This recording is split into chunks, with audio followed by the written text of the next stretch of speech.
welcome to the Mum Dem podcast. By the Mum Dem? For the Mum Dem. But. Okay, so here we are, another episode, mums. Welcome back to all of our listeners. And so we'll introduce ourselves. I'm Amma. I'm Rachel. And I'm Kamilah.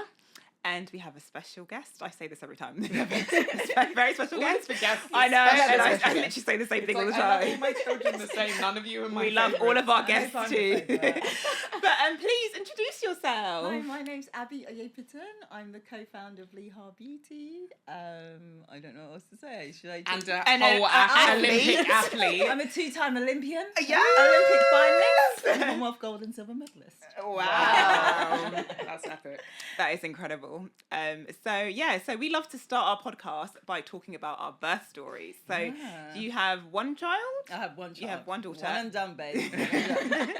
So please tell us about how that birth went, your birth story. God, yeah, my birth story. I listened to your. My birth stories isn't that horrific, but Isn't that horrific? it was not. Ours was a lot. It combined as well. Yeah, it was a this heavy like- episode. But we did- It did bring up some things when I thinking about my birth story. I will start with like pre-birth story. Okay. So it gives you a bit of like what my thinking around that was. So it took me quite a while I say 8 months to have 8 months to get pregnant the first time. Okay. So when I really wanted to, I was 37. I really wanted to have a baby, and me and my partner at the time were trying for a baby. It took 8 months, and then when I finally got pregnant, after saying I'm done because it was taking so long, I thought maybe I won't be able to get pregnant.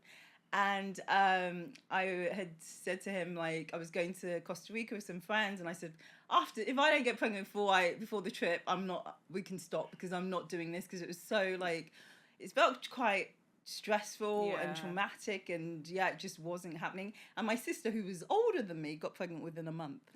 So it was quite, it was just a really stressful time. Anyway, when I kind of gave up thinking about getting pregnant, I was like, okay, getting ready for my trip to Costa Rica, I got pregnant. Like within the month of saying that, like 6 weeks of saying that, and because I was like, it's not happening, maybe I won't be able to get pregnant, because I had some other stuff going on, like medical wise before. And so I got pregnant. I told everybody. I was like super excited. So I was like telling everybody. That was like, I was 2 weeks in or something.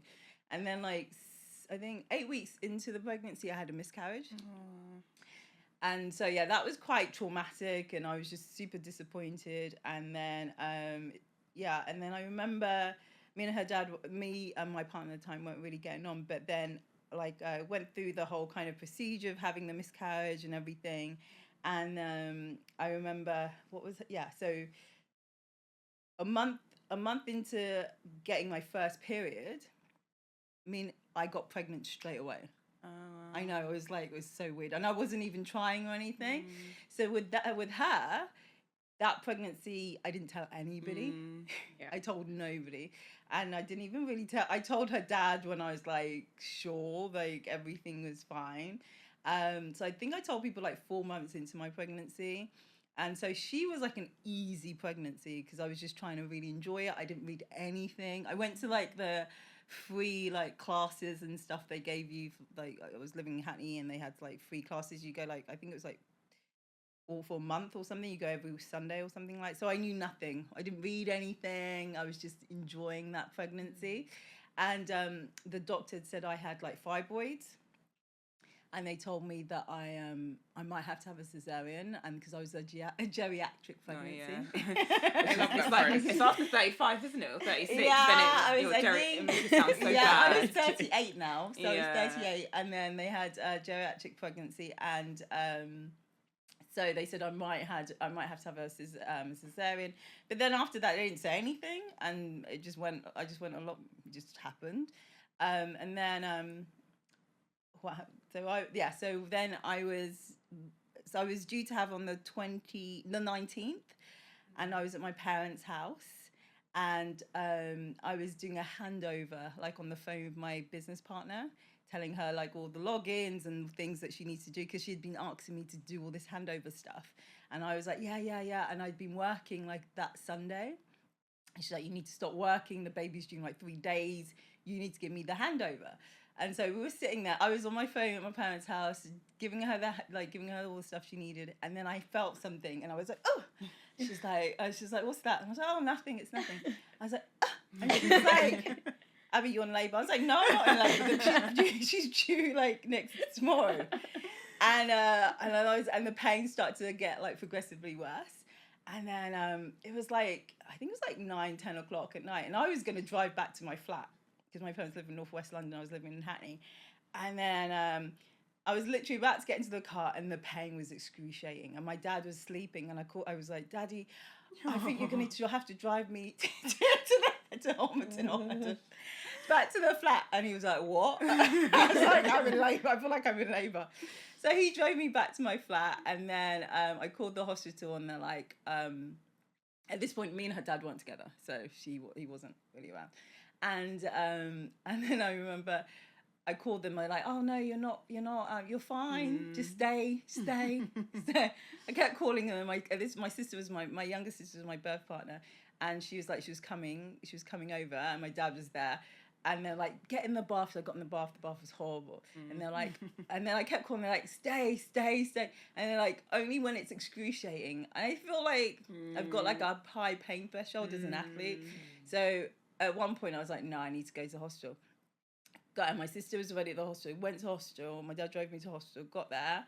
And there was this, and they were like, yeah, the nurse is coming. And I was sitting there in the waiting room with my dad and my sister. And I could see the nurse, and she was doing like, I don't know what she was doing, but she wasn't coming. And I was like, the pain was getting progressively worse. And my sister was going over there, and she was like, yeah, I'm coming. She didn't come. And then when she finally came and put me on the bed, she was like, oh, you're 8 centimeters dilated. You can't have an epidural. Goodness. I was going to punch her in her face. Yeah. Of course. She was like, that was, but she did that on purpose. She did. She was just like, it got to a point my sister was so irate. She was like, you need to come now. Yeah. And it was like, and she, even when she put me on the bed to check me, she was taking her sweet time. And I feel like in Hackney at the time, it was all about natural births. They were like pushing it. And they didn't really talk about like, even when they told me about the cesarean, they never talked about it. They were always pushing like, breastfeeding and all this kind, which is cool. But they didn't talk about the alternatives.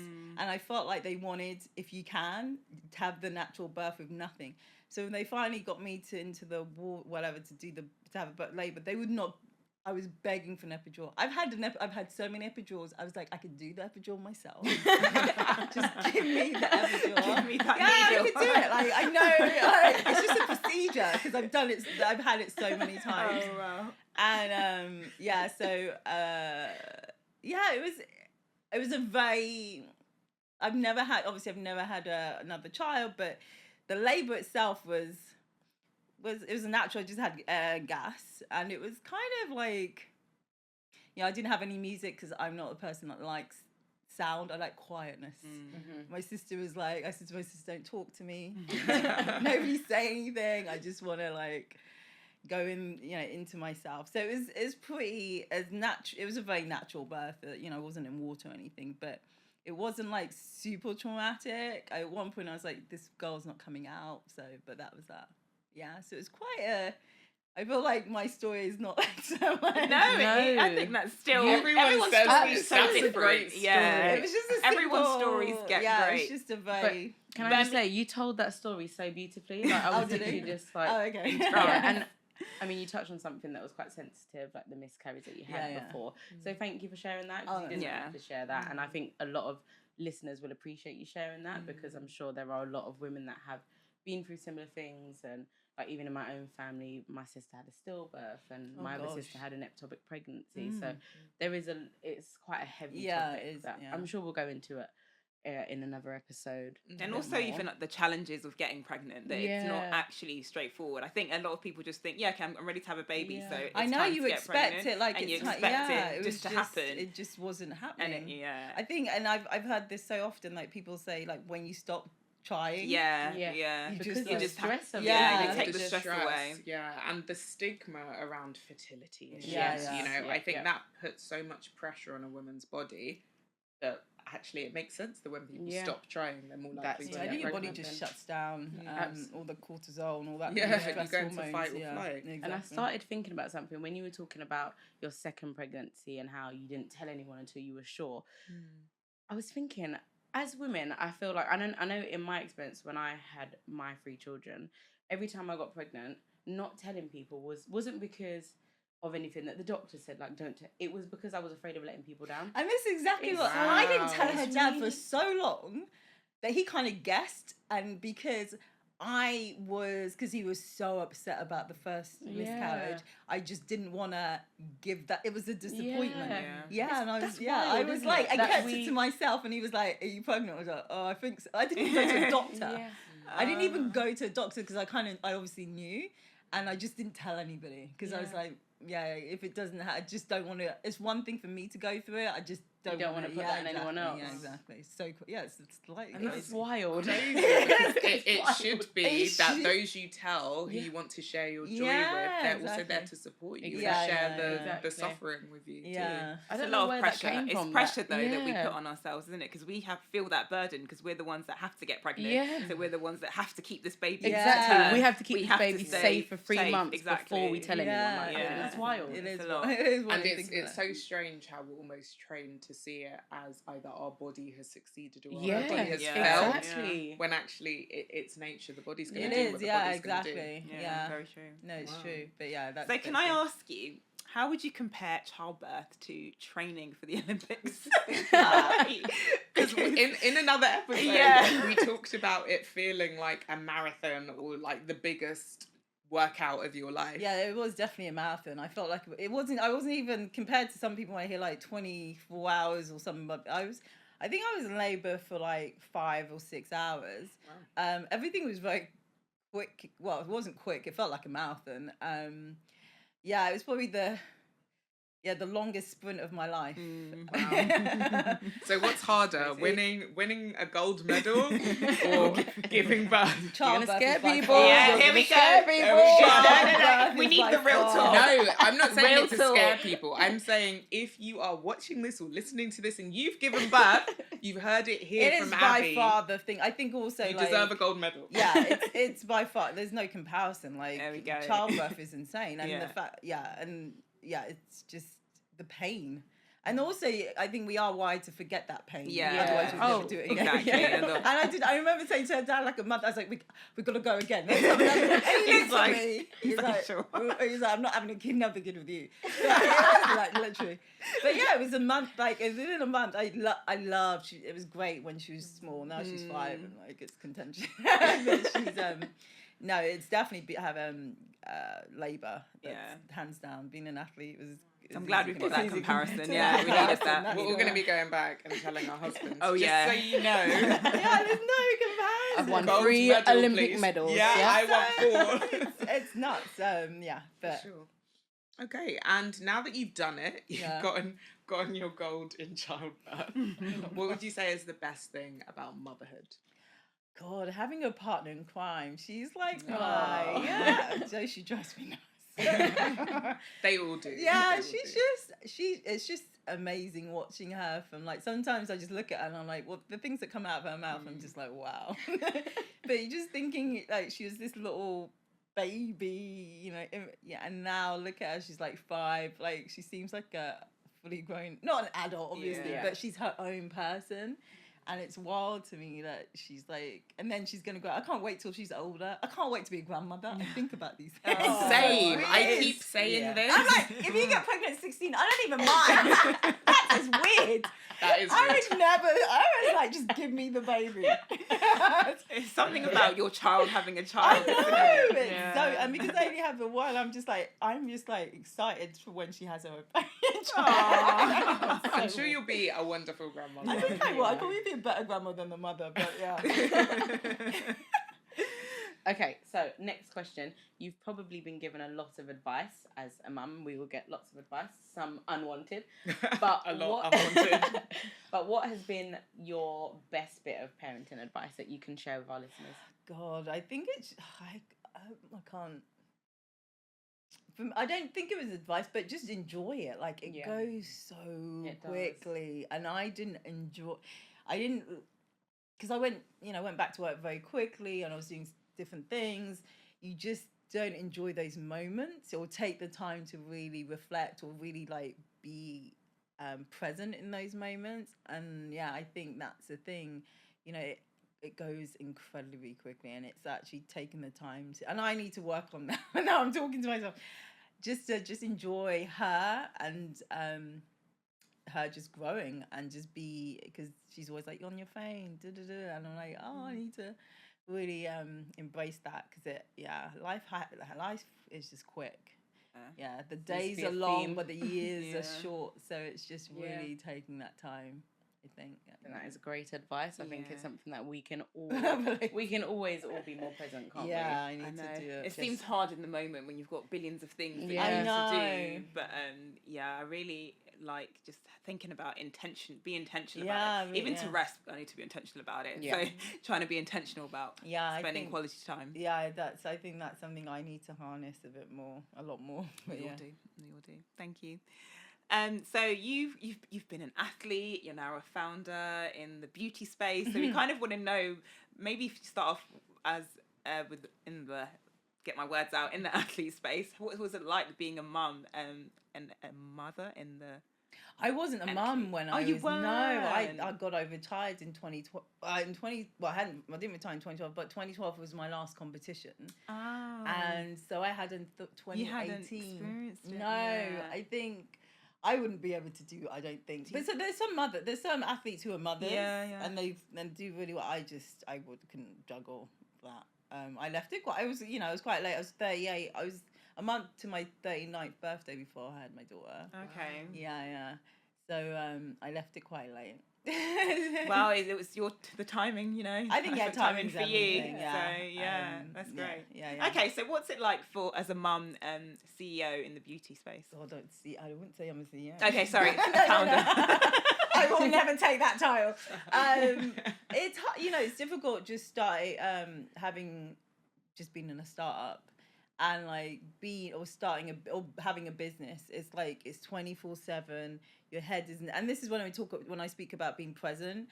I'm constantly doing emails or looking at socials or doing something, and so it is really hard. It's not like when you have a 9-to-5 job, and I'm sure lots of jobs that it's not like you're still working, but you can switch off. It's that I'm trying to get the balance right. I'm not there yet, but I'm struggling to get it. But I'm trying to be intentional about being more present with my daughter, and because as I said, she's not gonna be this age or young for very much longer. Well, thank you. It's definitely difficult having that right balance. I think for any mother, whether you have a business or not, it's really, I think it's just really difficult. There's so many things pulling at you in this day and age that you can't just be a present mother. Yeah, it's really challenging. It is very challenging. You have to fight for it. I think you have to, like you say, Nama, you just have to be really intentional about everything you do. Sure. So, you are an entrepreneur. Yeah. And lots of people talk about teaching our kids entrepreneurial thinking, whether or not they go to start businesses. People want kids to have that skill set. So, what do you want to pass on to your daughter? And what do you think we should be teaching our kids about entrepreneurship? I think it's just, for me, like, she comes to events and she sees me and she knows, she was like, Mummy, what you did in your meeting? What did you talk about? Or what is, and it's just, I want her to, in life in general, that she can do anything. Like, I feel like when I put my mind to something, I can, like, make it happen. I can manifest things in my life, and I feel like I've done that. And whether it's being an entrepreneur or being an athlete or being whatever she wants to be, I feel like it's that mindset of like wanting something, seeing it in your mind's eye and going for it. I want that. I want to pass that on to her, and just ensuring that she knows that she can be and do anything that she wants to do. That's something my parents taught me, and that's what I want to pass on to her, regardless of whether she. Girl, I'll tell her, girl, don't start your own business. Girl, go work for the man. It's too hard. But you know, the fact that she can see, you know, she's seen me do it and she sees me do it, I think that's special. Yeah. That's great. Yeah. Thank you. I love that. Yeah, really nice actually.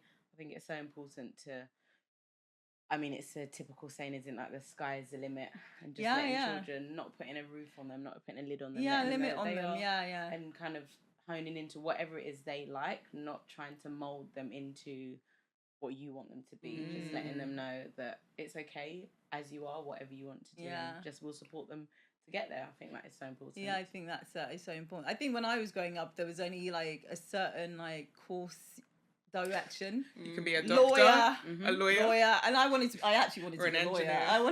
I wanted to be an engineer, or any of those kind of traditional pathways. And so I haven't, you know, I did politics and I wanted to be a human rights lawyer and all this kind of stuff. But I wanted to be a human rights lawyer. That's why I studied law. I did human rights for my MA. I did human rights and social training. I had this amazing human rights lawyer, and I was like, oh, okay, that's what I want to do.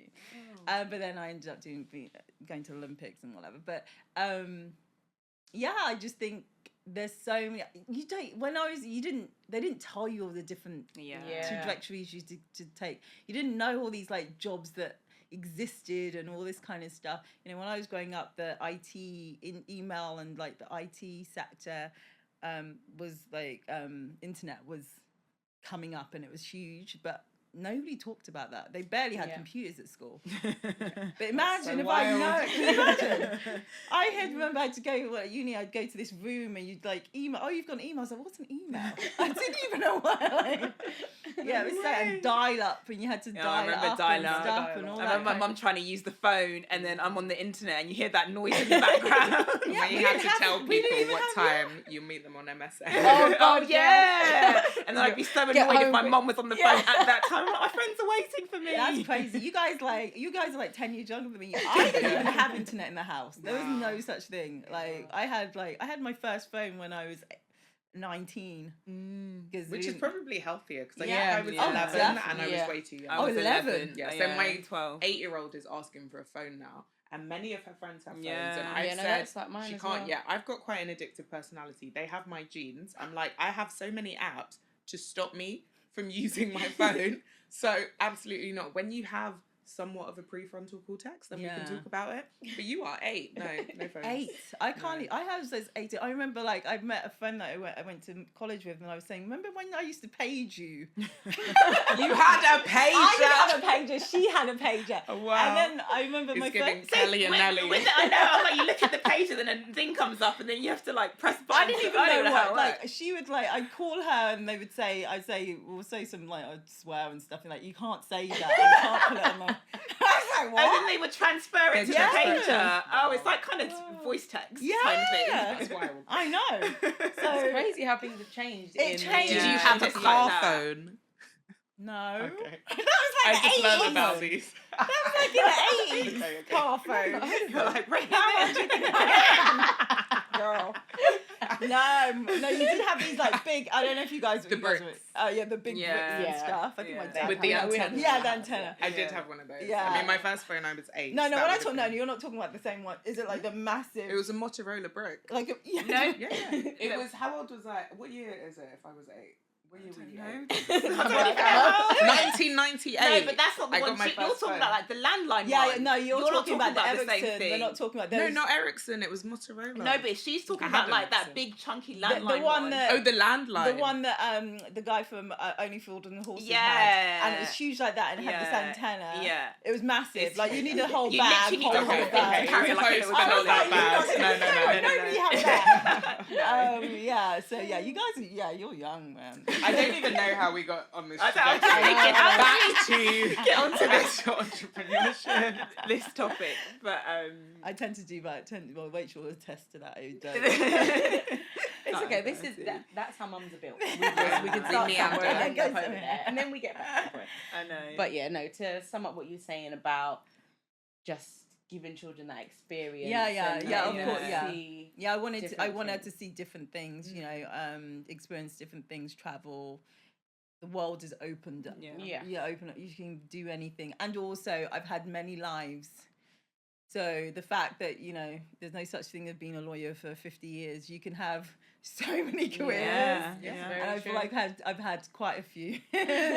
So, you know, you can be a That's lawyer good one though, minute yeah. and then scuba diver the next. Yeah. No, it's good. You can share all of that with her. Yeah, I have a exactly. cousin that lives in Canada, and she came over recently, and she's a lot younger than me. She's about 18, 19. She's training to be a medical illustrator, which I hadn't heard of. Cool. And it's just someone who does the drawings for the little medical Okay. images and all Yeah. that. And I just thought that is so different. That is and so out of the box, but they beautifully get niche. paid really, really well. Oh, really? And she loves drawing. So I was just Perfect. yeah. That is So it's just amazing. little things like that. I think we should just Yeah. somehow expose our children to. No, I think definitely. it's That's really important. I've never heard of it. So No. I learned something new. And you mentioned travel. So have you been able to do much travel? with your Oh God, daughter? I've travelled. My favourite thing, I was thinking about that the other day. My favourite thing to do always is to get on the plane and sit down with my snacks and put them on Jay. It's always been my favourite thing. Like I love sitting on a plane and going somewhere. Yeah. Do you have tips for traveling with a child? Oh God, when I took my daughter to Ghana for the first time, I just so many distractions. She was like 2. All I did was pray. So just lots of praying. Oh my God, she was prayer and so distractions. Distractions. Yeah, so just colours. You know, Yeah. I don't. Yeah. She's got an iPad. She hasn't got. It's actually a work iPad. It's okay, no judgment. When my eldest was 2, she also had an iPad. No, she I've does. since taken Yeah, it back. she only give an iPad when we When in need. going out. Exactly, Yeah, yeah. she doesn't have an iPad at home, but iPad everything. Yeah, I have no everything. tips. You just throw it all in and see what just right, sticks. just like and hopefully. How was she on the flight? She was okay, apart from the fact she tried to keep going to first class. And, yeah, she kept running into first class and sitting down. And the air hostess was so annoying. They're like, "Oh, you can't sit there," but it was absolutely. It was. empty. Oh I my can't God! stand So Let her have annoying. fun. I know. I was just like. This is why you need to do well as an entrepreneur, because Yeah, she I wants to know. fly first class. I would not pay for that. Who's paying? I don't understand people paying first class for their child. I would pay for somebody Those else's children are living. When I see kids, I see Hell like no. toddlers in those big chairs and living their life. I'm like, God. I want to be like you when I grow Yeah, up. exactly. It's like if it's free, yeah, but I'm not paying for it. Oh gosh. Yeah. It's wonderful. All those experiences, though, Yeah. and traveling, being able to fly, see the world. Yeah, I think that's so important. she's travelled a lot, and she just takes it for granted. Like she just loves it. But I want that for life for her. Like I Yeah. want Yeah. her to think this is just normal. This is me too. Yeah, Which yeah, it sounds like it's going to be. Yeah, She's ready for the first the class girl life. is entitled. She's entitled. No, she's just bougie. She knows what she wants, and she's going after it. Yeah, and you listen, taught her that. I'm not. You know, I'm here for it because I'm not that, and yeah, but I want her to have that and know like this is Like a self-assurance. yeah, like I didn't grow up like that, so I don't have that ready-made like self-assurance. So I want her to have that. I want her to think I can be anywhere and just fit in anywhere. So yeah, Wonderful. Love that. Yeah. Such a Be important foundation, isn't it, Yeah. to build children? yeah. Well, thank you so much for coming on the show. No Thank you, worries. Abby. Are you working on any projects that you would like to tell our lovely listeners and viewers about? I'm not working any other projects, but guys, go and buy Liha Beauty. Yes. We have a special offer code, so thank you, Abby, Yeah. for that. Thank you for sponsoring our season. No, I love it. I love it. I love you, what you guys are doing. So it's cool. Our code is Mum Dem. I think it's just Mum Dem. Is it just Mum Dem? Yeah, it's just I Mum don't Dem. even know the I code. can't We'll put even it in remember. the It's just Mum description. Dem, but I'll be using it'll it be tonight, in the bio. so I'll let you know yeah. for sure. It's to get £10 off when you spend a certain amount, but it'll be in the description. We're mums, we're tired, bear with us. But There's an offer and it's good. Yeah, and you've heard us talk about it before. The products are fantastic and thank smell you. amazing, and we love them. So definitely. And I was talking about this earlier before the camera started rolling. So I've had a stubborn patch of eczema on my foot, and I've used shea butter on it, but the shea butter was not giving. I don't know what magic you've put in this shea butter, but you said give it a go, it's good for eczema. I didn't believe you, I have to be honest, Abby. Everybody does. I thought this is just, it's your business. Yeah, You're going to everybody say says this that. still. Everybody says that. When I say, I'm almost like, I want to do a close-up on my foot, but I don't know who's watching this, and there are some strange Let's people. pick the feet away. No Not that flipping. kind of channel. But when I say, can you see? Yeah, like, yeah. Anna, you remember how Yeah, bad yeah, that yeah. was? It's That getting was a lot black, Yeah. and now The eczema is almost gone. It is wonderful. My daughter It's knows so about good. the shea in Yoruba, we call it Ori, and she puts it on everything. Wow. It is amazing. It really works. It's Nobody been curing my believes hand it. eczema. That I will show you. That's fine. Can you see?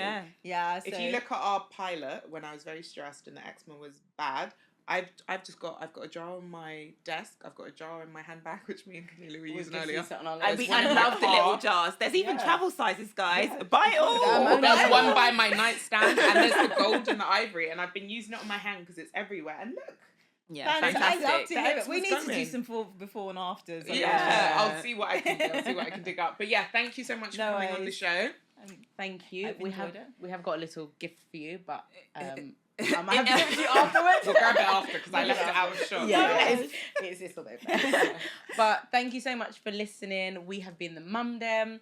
Please like, share, subscribe to whatever you're listening to. If it's Spotify, YouTube, we appreciate a share. And yeah, thank you so much for being an amazing Thank you, guest. Abby. Thank you to our listeners too. And we'll see you next time. Bye.